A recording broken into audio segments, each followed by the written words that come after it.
ለውሱም ኡስታዝ ኢምራንንም ጥሩልኝ። አላህም አላህ ስተት ውስጥ ሊገባ ነው። ዛሬ ስተት ውስጥ ሊገባ ስለሆነ ኡስታዝ ኢምራንንም ጥሩልኝ። እውነቴን ነው የምላችሁ። ጥያቄ እኔ በቀደም ዛሬም አዎ ኡስታዝ ኢምራንን ጥሩልኝ ከምሳሰት ማለት ነው። ምን አደረኩ? የወንድሜ ክርስቲያን ነው ታውቃላችሁ፣ አወሌም ማለት ነው። መጥቶ ገብቶ ጸሎት እያደረኩልህ ነው ክርስቲያን እንድትሆን ሲለኝ ሳኩና ቪዲዮውን ላወጣላችሁ እችላለሁ፣ ዘግቼ ማምጣት እችላለሁ ማለት ነው። ክርስቲያን እንድትሆን ጸሎት እያደረኩልህ ነው አለኝ። ሲለኝ እስኪ አንድ ሰው አምጣልኝና የሃይማኖት አባትህን 3 ጥያቄ ልጠይቀው አልኩት። እሺ ብሎ የሱን ኦብሳ የሚባለውን ጠራልኝ። ሲጠራልኝ ይሄ ፎቶ የኢየሱስ ነው ወይስ ብዬ ጠየቁት። አይደለም አለ። ታዲያ ለምንድን ነው ኢየሱስ ብሎ እየለጠፉ ወይ ደግሞ ይዞ የሚሄዱት አልኩት። አንድ ሁለተኛው ጥያቄ ደግሞ ሴት ልጅ በክርስትና ሻርብ ትጠምጠም ይላል ወይስ ሻርብ አትጠምጥም ይላል አልኩት። ስለው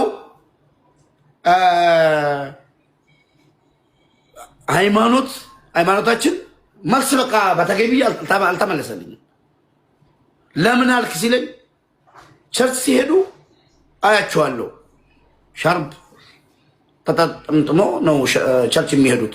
ከዛ ሲወጡ መንገድ ላይ ሳያቸው ሱሪ እየለበሱ ነው ያለ ሻርብ ባዶ ፀጉራቸውን ሲሄዱ ነው የሚሄዱት አልኩት። ይህን ጥያቄ መጠየቅ ከእስልምና ያወጣኛል? አንድ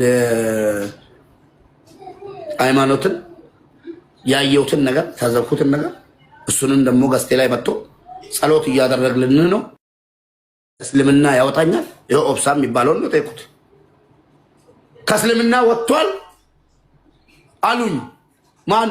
ሼኮች ተሰብስበው። በጣም የሚገርመው እና የሚያሳዝነው ነገር ተሰብስቦ እኔ በሌለውበት እዚህ ላይ እየተከራከሩ መጥቶ ገብቶ አውርድ አጠይቀንተ በቃ ሐራም ነው መጠየቅ። እንደዚህ አይነት ጥያቄ ክርስቲያኖችን መጠየቅ ሐራም ነው አላሉኝም እኮ ወላሂ። ገዝታቸውን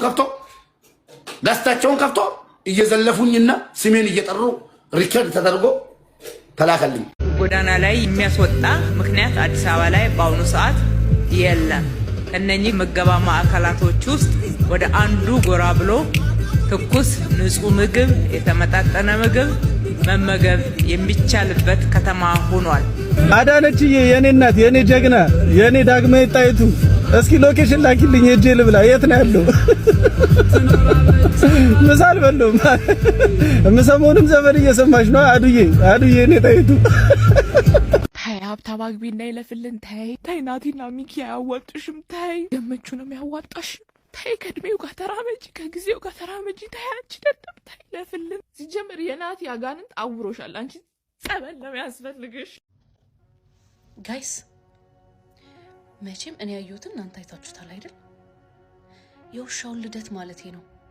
ኦፍ ኮርስ አይታችሁታል። እኔ ቅድም ነው ያየሁትና ገርሞኝ ልሞት። ኦ ማይ ጋድ! ሰው እንዴት የውሻ ልደት ለማክበር 27,000 ሰው ቁጭ ብሎ የውሻ ልደት ያከብራል? ይሄ ተአምር ነው። ይሄን ረብስማ ለነገሩ ባደጉት ሀገር ላይ እናንተ ቆማችሁ መንገድ ላይ ገንዘብ ስጡኝ ከምትሉ ውሻ ይዛችሁ ብትለምኑ ሀብታም ነው የምትሆኑት፣ ለውሻ ያላችሁ ክብርና ፍቅር። ግን እኔ ግን ሀበሾች እንደዚህ ለውሻ ፍቅር እንዳላችሁ አላውቅም ነበር። 27,000 ሰው ቁጭ ብሎ የውሻ ልደት አከበረ። ይሄ ይገርማል። እኔን የገረመኝ የውሻው ልደት ብቻ ሳይሆን የሆነ ሰው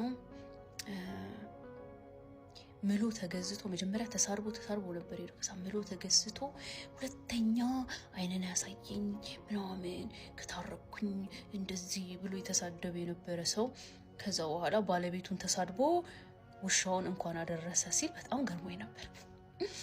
እንዴት ባለቤቱን ተሳድቦ ውሻውን እንኳን አደረሰ እንኳን ተወለድክ ይላል ሰው? እኔ በጣም ነው የገረመኝ። እንደው በሚቀጥለው አመት እኔም ውሻ ይዤ መጥቼ ላክብር። 27,000 ሰው የሚያይኝ ከሆነ እንግዲህ ውሻ ይዤ መጥቼ ባክብር ጥሩ ነው አይመስላችሁም ጋይስ? ለማንኛውም ውሻዋ ስሟ ማን ነበር? እንኳን ተወለድሽ። እንግዲህ ለሚቀጥለው ሁለተኛ ዓመትሽ ላይ እንግዲህ ደግሞ እኛም ቁጭ ብለን ተመልካችና አክባሪ እንሆናለን ብዬ ተስፋ አደርጋለሁ። አንቺ ምን አለብሽ ተኝ። የሰው ውሻ 27000 ሰው ባለበት ልደት ያከብራል። አንቺ 4 እግርሽን ወደ ላይ አድርገሽ ተንጠራርተሽ ተኝተሽልኛል። በሚቀጥለው እንደዚህ እናከብርና 27000 ሰው ባለበት ታከብሪያለሽ።